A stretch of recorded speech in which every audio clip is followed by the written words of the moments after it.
کالی مرچ کے جہاں حیران کن فوائد ہیں وہاں یہ کالی مرچ کھانوں میں ذائقہ بھی ایڈ کرتی ہے، لیکن یہ کالی مرچ ہونی چاہیے، جعلی مرچ نہیں۔ حال ہی میں پنجاب فوڈ اتھارٹی نے فیصل آباد میں ایک یونٹ پر چھاپا مارا۔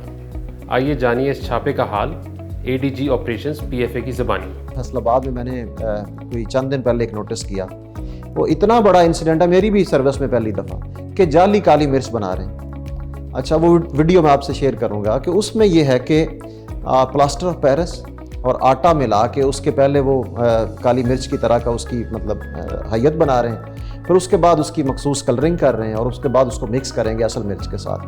یہ اتنا بڑا ظلم ہے۔ اس بندے کو موقع پہ اریسٹ کیا گیا، ایف آئی آر دی گئی۔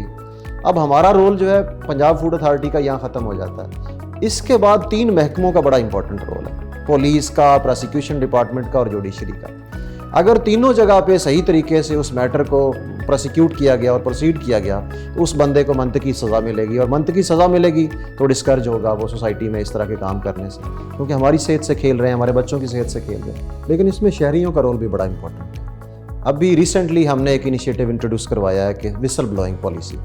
اس میں جہاں شہریوں کو جس جگہ ملاوٹ نظر آئے گی، وہ ہمارا ایک مخصوص نمبر ہوگا، اس پہ وہ اپنی جو ہے انفارمیشن شیئر کریں گے، اکارڈنگلی اس پہ پنجاب فوڈ اتھارٹی جو ہے وہ ایکشن لے گی، کیونکہ ہم یہ سمجھتے ہیں کہ یہ پوری سوسائٹی کو آگے بڑھنا ہوگا۔ اڈلٹریشن اتنا بڑا چیلنج ہے کہ اس میں سوسائٹی اور شہریوں کا برابر کا ایک رول ہے، وہ اس میں پارٹیسپیٹ کریں گے تو ہم اس کو کور کر سکیں گے۔